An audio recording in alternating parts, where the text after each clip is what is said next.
abdii bilisummaa Gambeellaa hidhaaf sarbamiinsi mirga mooma naannoo keenyatti ammaaf jechuun himaata. Gaazexaa biyya Faransaay Liimoon deebii kenna mootummaan Tigraay dhimma lixa Tigraay yookaan walqaayit mariif hin dhiyeessine jechuu jira. Oduu teentadha tanaan itti feeyan godin Horoo Guduruu Wallagga Aana Ammuruun Nagaambuu jedhame uummati garqa'ee takka deebifamu taasifamus haleellaan gareen shororkeessitoota Amaara raawwatu kufuufee jiraachuu jiraattota qoommaatu. Haalli Oromiyaa kee jirbifamu jiru yoo tufuuf rakkoo hawaasa kee mudachuu jirtu waan ammeessuuf marii jalqabuun barbaachisa hajar qondaalli olaanaan Koongireesii Federaalaa Oromoo Jawaar Mohaammed qabsoo karaa nagaa waanjiti fakkaata. Yihuun Ingidaa haasa'u isa Manchester UK godhilaachisu waan qophees qaba. Dhaabbati dhiyeessii boba Itoophiyaa bara 2015 boba bituuf doolar Ameerikaa biliyoon 5.6 na barbaachiseedha. Suudaan irdedeebiin daangaa weeraruun dubbina fedhachaa jiraatullee dhimmicha karaa nagaatiin furuuf hojjechuu jirti jetti Itoophiyaan hidhu guddicha laga Abbayyaa ilaalchisuun Masiriif Suudaan waliin marii jalqabuufi jedhan. Tanaan muummeeffannaa bittookees 13 wiixata barri 2022 Oromiyaa Miidiyaa Neetwoork Istuudiyoo gaafa Afrikaa rooduteen jalqabne jirra nuuf dhiyaadhaan affeerraheen.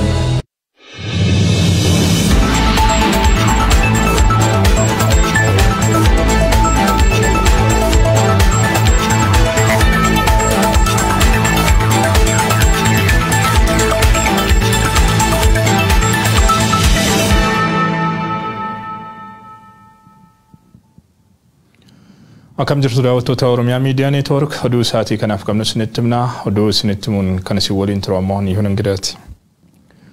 Haalli Oromiyaa keessaa bifa amma jiruun yoo itti fufe rakkoo hawaasa mudataa jiru waan hammeessuuf gara mariitti cehuutu barbaachisaa jedhe qondaalli olaanaa KFO Jawaar Mohaammed. Mariin taasifamu kan adeemsa idil addunyaa eeggatee fi bakka qaamni sadaffaan gareen lamaanuu irratti waliif galan jirutti kan geggeeffamu ta'uu akka qabus hubachiisee jira. Mariin hawaasaa magaalota Awurooppaa garaagaraatti dhalattoota Oromoo waliin taasifamaa ture xumuramuun mallee galatoomaa magaalota Ameerikaatti kan itti fufu ta'uun beekamee jira. Guutuun oduu kanaatti yaani dhiyaata. Qondaalli olaanaan paartii Koongireesii Federaalawaa Oromoo Jawaar Mohaammed imala galatoomaa biyyoota Awurooppaatti taasisaa tureen marii hawaasa Oromoo biyya Ingilizii fi naannoo ishee waliin guyyaa kaleessaa magaalaa Maanchesteritti taasiseen xumuruun barameera. Marii hawaasa Oromoo biyya Ingilizii jiraatan waliin taasifameenis tooftaa qabsoo karaa nagaa KFO fi Jawaar tarkaanfachiisan ejjennoo lola dhaabuu irra deddeebiin gama Jawaariin dhagahamu akkasumas adeemsa qabsoo hidhannoo dhalattoonni Oromoo geggeessaa jiranii fi mariin qaama aangoo irra jiru waliin taasifamu hagam bu'a qabeessa ta'uu danda'an gaaffilee ijoo hirmaattotarraa ka'anidha. Ilmaan Oromoota baddaadhu qaabtu sun ilmaan itti guddisan ilmaan Waaqoo guutuu ilmaan Boorana Bareentu ilmaan Oromoo wanni maqaa Oromoo dhawaniif waan sun waraanii nagaan fiduu walii galla yoo walii gallu lafti itti nagaa barbaaddan ate dhaabdii KFO ate dhaabdii ABO mootummaa Itoophiyaati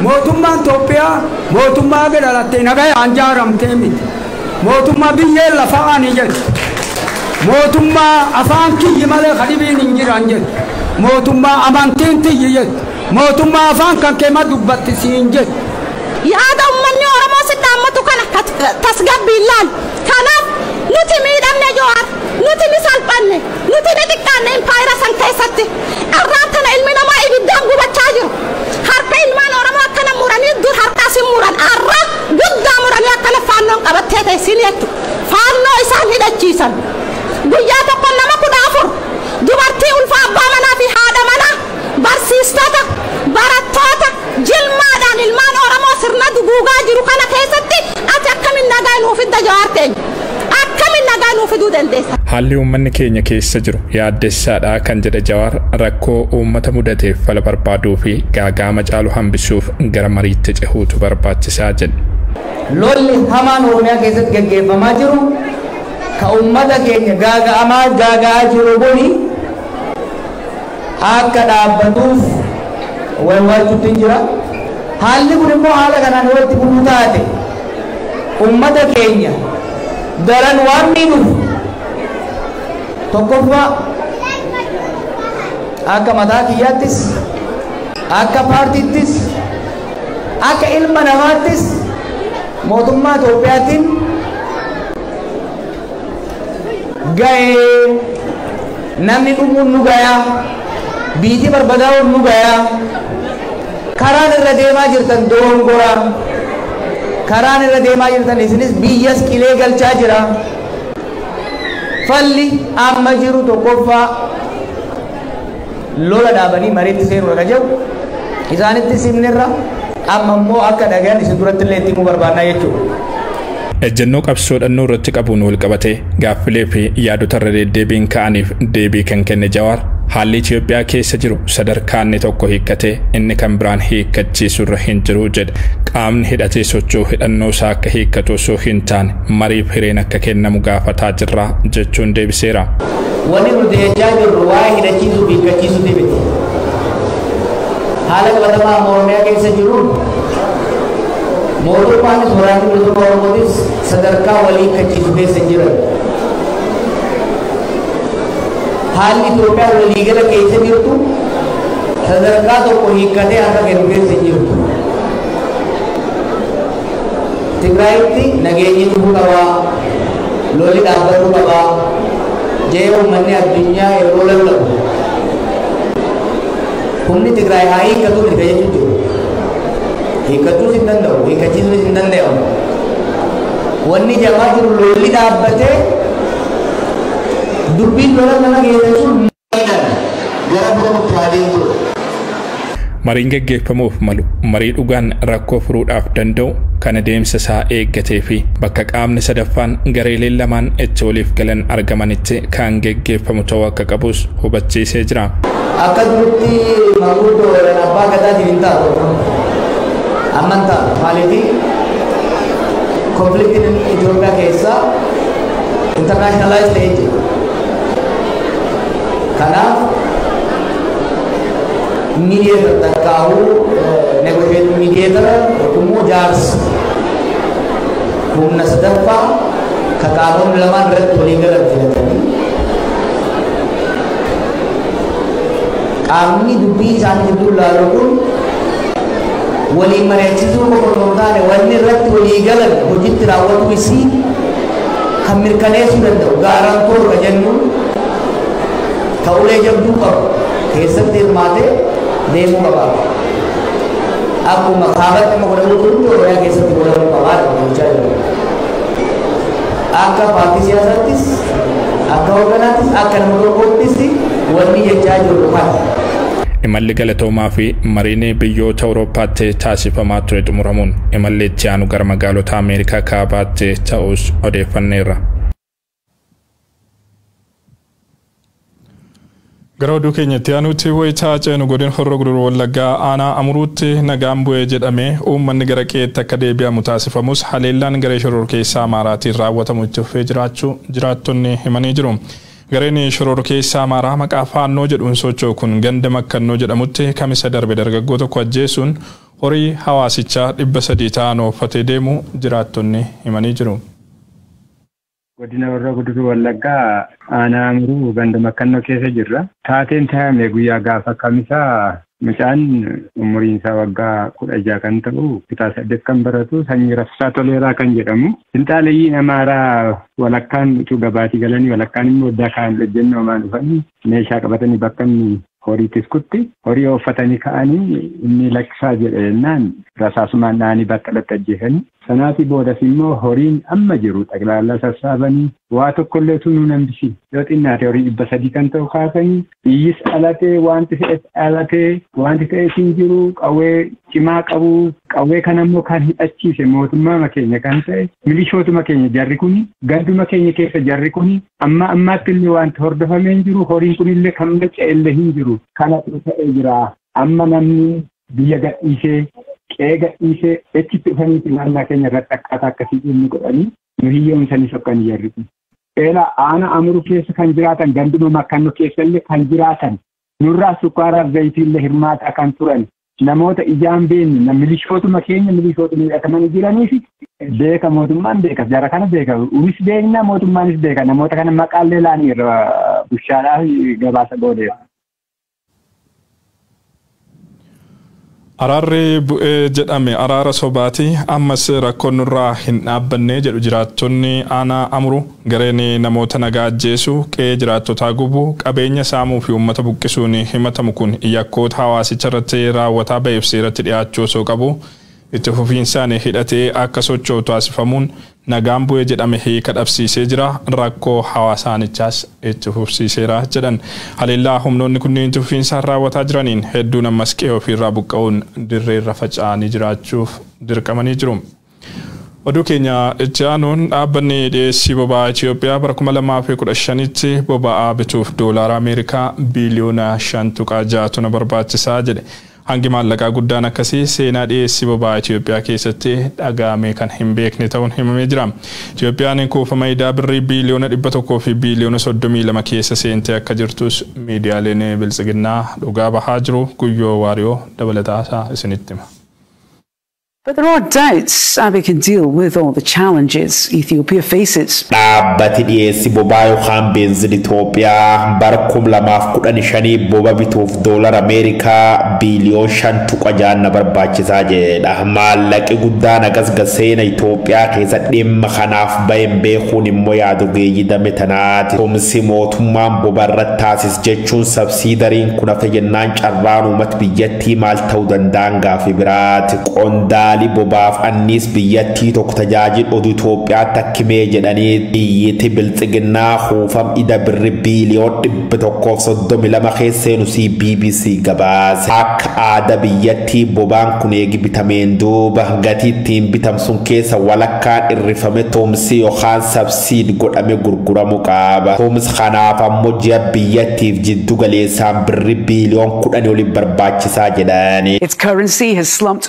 12% against the dollar this year. Dhibeen COVID-19 seente gati bobaa tan akka macabsuun lafa daarte waraanni Raashiyaa fi Yuukireen immoo lafa kaasuun sami sun korsiisa addunyaa jaanjessu irratti argamu. Biyyootan hiyyeeyyiin akka Itoophiyaa faan qaramnumaan shammataa to'amni immoo waraanaaf hongeen itti dabalamte jennaan haal jajjabahee jirtii jedhu. Qaala'insi jireenya biyya Afrikaa tan Itoophiyaa sami koree jira.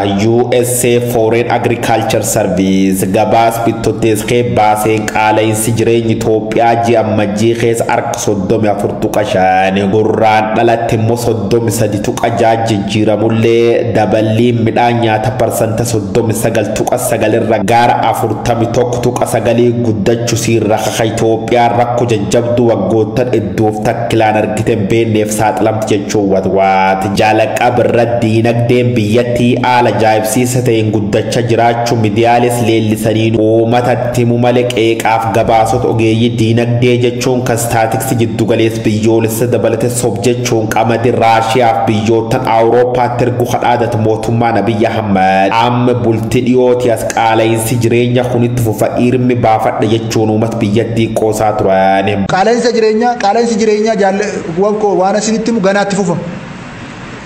Itti fufa gana. Na dhageessanii? Nirmi baafadhaa ganaatti fufa. Baatii muddee keessa gatiin beenzila meetirik tooniin $1 Ameerikaa 870 naafxaan immoo meetirik tooniin $1 Ameerikaa 730 gurgurama turka jedha ministeerri daldalaaf walitti hidhiinsa naannawaa. Baatii ebla keessa immoo beenzili meetirik tooniin $1,128 naafxaan ammoo $1,138 waan ol guddateef taarif daree jira qabaadha jechuusa gabaasne. Slashing crude prices brought no reduction in commodity prices. Adde bilisummaa Gambeellaa hidhaa fi sarbamni mirgoota namoomaa naannichatti hammaatee jiraachuu ibse. Biltsiginnaan naannichaa maatii fi firoota qabsaa'otaa irratti fuulleffachuun seeraan ala hidhaatti dararaa jira kan jedhe addichi. Lammiilee ukkaamsuu hidhuu fi reebicha irratti raawwachuun gochoota bal'inaan manneen hidhaa naannichaa keessatti raawwatamaa jiran ta'uu ibsee jira. Namoonni reebicha irratti raawwatame wal'aansa hatattamaatu isaan barbaachisaa haa ta'u malee wal'aansa dhorgamanii jiru jedhe addichi. Dubartoota daa'imman qabatan dabalatee namoonni akkanumaan qabamanii hidhaatti guuraman jiraachuu ibsuun hidhaan yakka tokko malee uummata naannichaa irratti raawwatamu akka dhaabbatu isaan qabiinsa hin malleen dararamaa jiranis akka hiikamaniif gaafatee jira. Uummanni mirga nagaan jiraachuu mulqameera aangawoonni naannichaa uummata bakka bu'uuf kan danda'an miti aangoorraa makfamuu qabu jedhe adde Bilisummaa Gambeellaa. Gama biroon naannoo Beenishaangul Gumuzittis hidhaan dhalattoota Gumuz irratti fuulleffate bal'inaan raawwatamaa jiraachuutu himama. Naannichatti namoota mirga uummata isaaniif qabsootti turan irraa eegalee hanga qondaalota mootummaa dhalattoota Gumuz ta'aniitti hedduun hidhamaa jiraachuun kan beekame wayitaa ta'u hidhattoonni Gumuz mootummaa waliin araaramanii galan jedhamee tures haala mudateen wal qabatee gara qabsoo hidhannootti deebi'uuf dirqamaa jiraachuun ibsameera.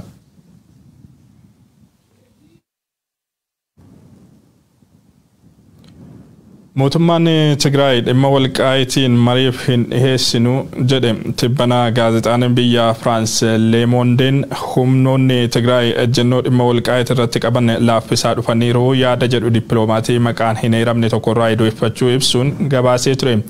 TPLF dhimmicha laalchisuun ibsa baasiin gabaasa kan irratti kan eerame dubbii sobaatii jedhe. Mootummaan Tigraay rakkoo jiru furuuf daangaan Tigraay bakka lola dura turetti deebi'uu qaba ejjennoo jedhu irra deddeebiin ibsaa turuu eeruun karaa nagaas ta'e karaa kamiiniyyuu lafa Tigraay humnoota weerartuun qabamee jiru guutuutti gadi lakkisiisuuf nuti qophiidha jedhee jira.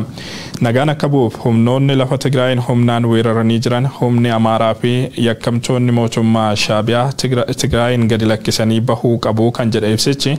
Karaa nagaaf dursa laannaa yoo dhibe garuu karaa barbaachisaa ta'e maraan daangaa Tigraay keessaa akka bahan ni goona jedhee jira.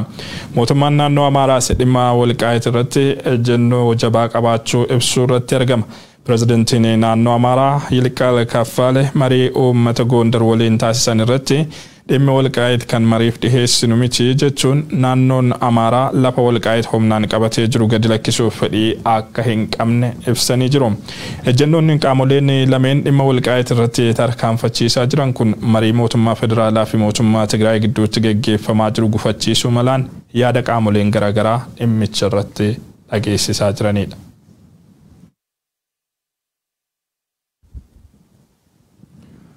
Oduu keenya xumuraatiin Itoophiyaan Sudaan irra deddeebiin daangaa kiyya weeraruun dubbina barbaadaa jiraachuus dhimmicha karaa nagaatiin furachuuf nan hojjedha jette. Yeroo garaagaraatti Gibxii fi Sudaan diinota Itoophiyaa jechuun himachaa kan ture bulchiinsi Abiy Ahmed waa'ee hidha laga Abbayyaa dabalatee warroota kana lameen waliin karaa nagaatiin mari'achuuf fedhii qabaachuu karaa dubbi himaa ministeera Haajaa Alaatiin mirkaneessee jira. Guyyoo Waariyoo ibsa kan hordofuun waan itti aanu qopheesseera. Deputy Prime Minister and the Minister of Foreign Affairs, His Excellency Mr. Demeke, also sent articles to the media.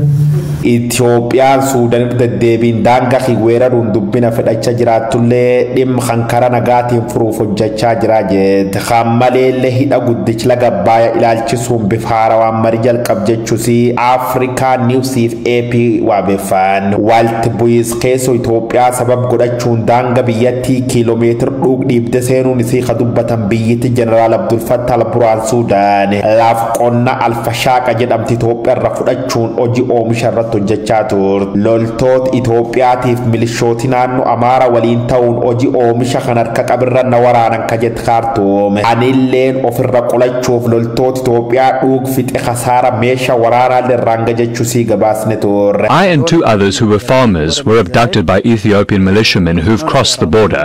Alfashaaqa laf oomish qonna ka Itoophiyaa wagga baay'eef midhaan irra nyaachaa turte taatullee Suudaan barkum lamaaf diddama laftan falmuun Itoophiyaa walimachaa turani. Suudaan kiyyoo waraan qaamsa daffaan qophaa'eef dhiisuun dhimma daangaa mariin furuuf qophaa'uu qabdi jechuun jalqabu waggaa kanarra kakeekachiis Itamaajorii waliigal raayyaattis biyya Itoophiyaa Fiild Maarshaal Biraanuu Juulaa himata Suudaan kanaaf gaaffii miidiyaa isaatirra gaafatameef waraan juuntaar waan jirruuf humna Suudaan lolli hin qabne jechuun deebise ture. Yeroo gargaraa Gibxiif Suudaan diinota Itoophiyaa jechuun himachaa ka ture bulchiinsi Abiy Ahmed ammaan tawaayya hidha laga Abbayyaa dabalatee warroottan kan waliin karaa nagaatiif mari'achuuf qophii qaba jechuusa miidiyaaleen gabaasan. Torbaanum dabre kan kee miidiyaaleef ibsa kan dubbi himaa ministeera Haajaa Itoophiyaa Diina Muftii akkan jechuun dubbate. Nu Suudaan afaanum nagaatiin itti dubbachaa turre ammallee sunum dubbachuu jirra. Rakkoon am jiddu teenatti uumamtituun fedhii uummata Suudaaniif bu'a siyaasa gaafa Afrikaa don taane Suudaan diin alaatiin jajjabeeffamti jechuun qaambira himaati. Diinoti keenka ala Suudaan teessoo godhachuun waraana turan ka jedhi taanaa ministeera muummee Dammaqa Mokkonnaan biyyatti alburaan teessu shororkeessitoota jechuun paarlama biyyattii waggaa kanarratti matus ragaa qabatama tokkollee fiduu hin dandeenye jedhan. Hammaleellee ergama adda Ameerikaa hagaaf Afrikaa Maak Haamar waliin dhiyeen kan wal arge Hamariyaa Yuunaayitid Isteetitti ambasaadarrii Itoophiyaa Injiinar Sileesh Baqqalee Kaartumiif Kaayiroo waliin mari'achuuf qophii jiru jechuusa Associated Press barreesse. Hidhi guddichi lag mormoor